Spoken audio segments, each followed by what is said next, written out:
Hey, Strike here at the AES booth for Avid 2010, sitting here with Morgan Page. And Morgan, good to see you again. Yeah, great to see you, man. So wanted to talk a little bit about, we're both electronic dance music producers. Talk a little bit about how you use Pro Tools. A lot of guys think that, Pro Tools not a very creative platform as far as making music, especially electronic dance music. So what do you have to say about that?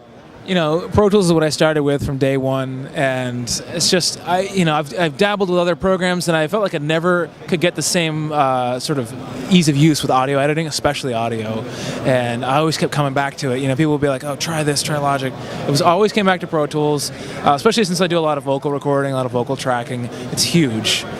So it's really creative, and I use a lot of the stuff like the piano. I use a lot for drafting songs. I love that built-in piano that comes with it.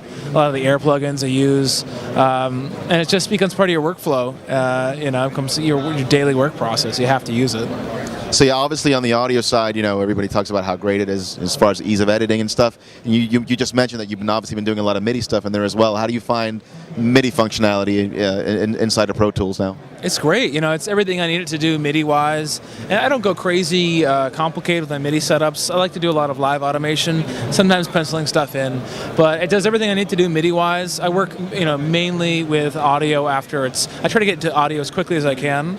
But the MIDI does what I need it to do. And I love how you can you can bring different grooves in there and sort of assign things that way.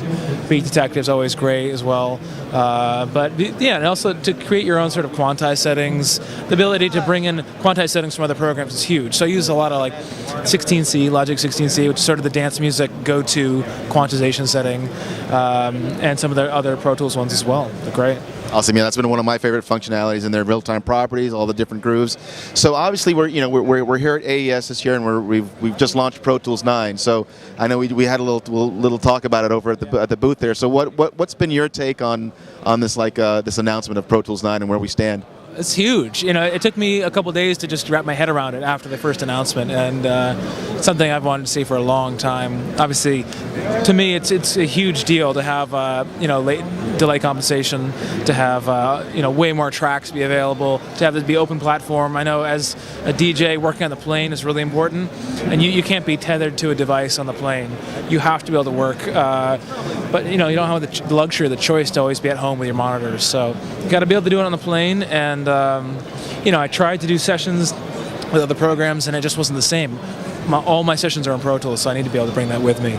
So it's a huge announcement, and I'm looking forward to going HD as well. I think I'll be doing that soon. So the heat option looks amazing, but I think overall it's just Pro Tools 9. It's just this giant leap forward. I'm excited to use it. So. Awesome. Well, thank you for your time. I'm going to let you get back and take a look at some stuff here, and good to see you again. Thanks, Morgan.